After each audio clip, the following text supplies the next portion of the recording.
Kevin Mitnick is considered one of the most wanted hackers of all time. He toyed with society, riding buses for free, intercepting phone calls, and manipulating McDonald's drive-thru speakers. And of course, gained unauthorized access to dozens of computer networks. But he never hacked for money, nor did anything malicious with the sensitive data he uncovered. That's why the FBI wanted to find him, so they could bring him over to their side. How many hacking tricks did he pull? And did the FBI finally catch him? Let's find out. From a young age, you could tell that Kevin Mitnick had something special about him. He'd found ways to manipulate the system and twist an arm here and there to get what he wanted. At age 12, back in 1975, while his schoolmates were paying for the bus, he already found his first way to hack society. At the time, Los Angeles Transit used a punch card system. Every time you wanted to ride the bus, your ticket would get a very specific hole. However, he noticed that all of the bus drivers used the same hole puncher. That was the only piece of information he needed. With a smile on his face, he managed to convince the bus driver that he was working on a school project and asked for a sample hole punch and the location of where he could buy his own puncher. Now, with his very own hole puncher, he went dumpster diving for unused transfer slips next to the bus company garage. From then on, he rode the bus for free.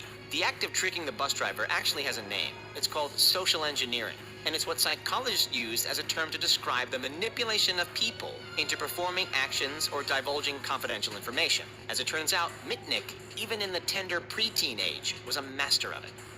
After he'd finished up making the Los Angeles Transit system his slave, he migrated to a new form of social hacking, phone phreaking, with a PH. Back before the internet was widely accessible, telephones were one of the most commonly hacked technologies. Phone phreaking was particularly popular from the 60s through the 80s. The hackers would learn how the phone operating systems worked and then find a way to exploit them. Phone phreakers such as Kevin could collect sensitive phone numbers, mask their own phone numbers, and even charge the cost of their calls to complete strangers. Very sneaky. Mitnick could take it one step further. He'd amassed such an in-depth know-how of the phone systems that he could even imitate dial tones just by whistling. So by making a few high-pitched squeaks, he could make international phone calls without forking over a single penny.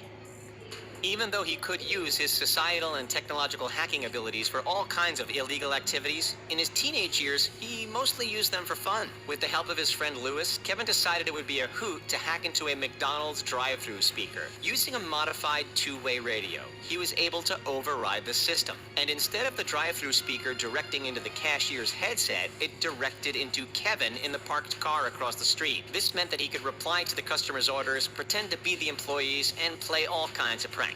When the cashier realized that something fishy was going on, he went out to investigate. When peering into the speaker, Kevin shouted through the radio, "What the heck are you looking at?" And, as you'd expect, the cashier got one mighty fright.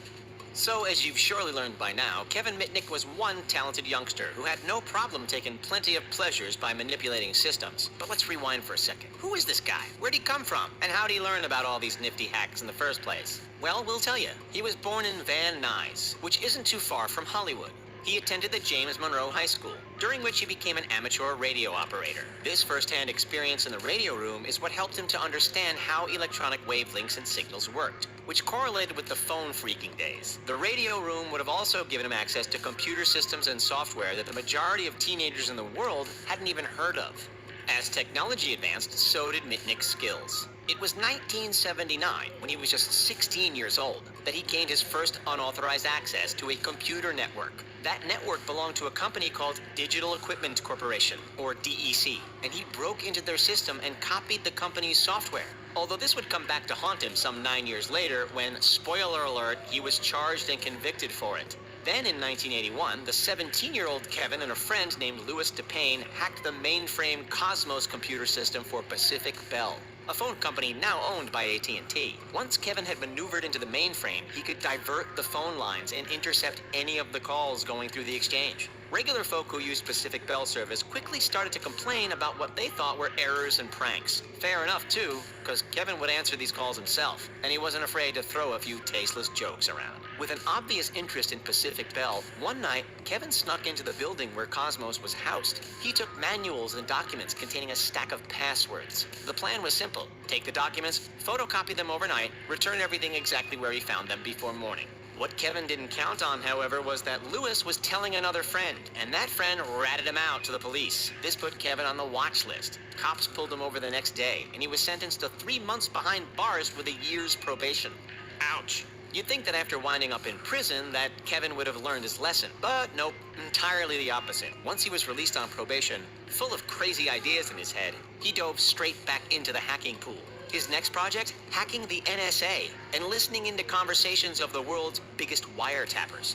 But it was 1983 that was perhaps his greatest hacking achievement. At the time, he was studying at the University of South California. Using one of the machines at the university, likely a TRS-80 computer system, Mitnick gained access to something called ARPANET. Think of this as one of those ancestors of the internet, except this was reserved for the army, large corporations, and universities. In other words, it was really important. Fast forward to 1987, where Kevin, along with his pal Lenny DiCiccio, gained access to the internal network of the research laboratory at DEC. This wasn't an overly complicated hack because Lenny DiCiccio actually worked there and could point Kevin in the right direction. Of course, access into the system was quickly gained. For Kevin, this time was different from the previous hacks. He wasn't infiltrating the network for fun, curiosity, or for a challenge. He had a goal: to seize the source code of a particular operating system called VMS. Mission accomplished, but again Kevin ended up being caught. Although it wasn't because of his own oversight, it's because somebody else turned him in. It was Lenny DiCiccio that betrayed him. He informed DEC about Kevin's hack into the company network, and then agreed to be an FBI informant, wearing a wire when he invited Kevin over to his house to discuss the next stage of their plan. For this crime, Kevin was sentenced to a year in prison and had to take a 6-month program to treat his computer dependency. Did the program work? Not a chance in hell. After more hacks into companies like IBM, Nokia, and Motorola, more arrests, more probations, and an FBI hunt that led agents all the way to North Carolina, he was found. Following years of hiding, Mitnick was discovered and arrested in February of 1995 at his apartment in Raleigh, making the end of a well-publicized manhunt. The straw that broke the camel's back was when he hacked into the computer system of Tutsumo Shimomura, a research scientist. Shimomura, unhappy with being on the receiving end of it, traced the hack to a modem connected to a cell tower near Raleigh. And it didn't take the police long thereafter. For the hundreds of hacks that he had orchestrated over the 2 decades prior, Mitnick was charged with 14 counts of wire fraud, 8 counts of possession of unauthorized access devices, the interception of wire and electronic communications, unauthorized access to a federal computer, and causing damage to a computer. That's a pretty hefty rap sheet. Following his release on January 21st, 2000, Kevin met a fork in the road. He could either continue down the route he was going, hacking into companies, stealing information, and making a mockery of governments, or he could put his talents to good use. So he went full 180. Instead of working against the companies, a hobby that made him one of America's most wanted, he decided to work for them. The FBI was aware that despite Mitnick's easy access to credit cards, social security numbers, and proprietary software, he never spent a dime of other people's money. Credibility was key for his shift from the dark side to the light side. These days, Mitnick is no longer the hacker feared by governments, telephone companies, and the American public. He's working for the good guys as a paid security consultant, public speaker, and author, running his own security consultancy business that he calls Mitnick's Absolute Zero Day Exploit Exchange. Kevin offers security consulting for Fortune 500 companies and the FBI, and performs a number of security testing services for the world's largest companies. On top of that, he teaches social engineering classes to government agencies, showing them how to benefit from it, and also how to protect themselves from exploitation. True to his history, however, there's always a trick up his sleeve. The business cards he gives out at events, well, those double as lock-picking kits. Seriously though, did you expect anything less? Despite the huge manhunt and the hacking of hundreds of companies, the way Mitnick tells it, he never meant any harm. In his very own words, quote, "I never in doing this wanted to harm anybody. I was just having fun. I was being the magician by breaking the systems and getting the code. That's why I was going after cell phones. That's why I was going after operating systems, to become better at hacking them," end quote. Of course, not everybody agrees with Kevin's view. He did, after all, spend 5 years in prison for stealing software from a range of companies, costing them hundreds of thousands of dollars.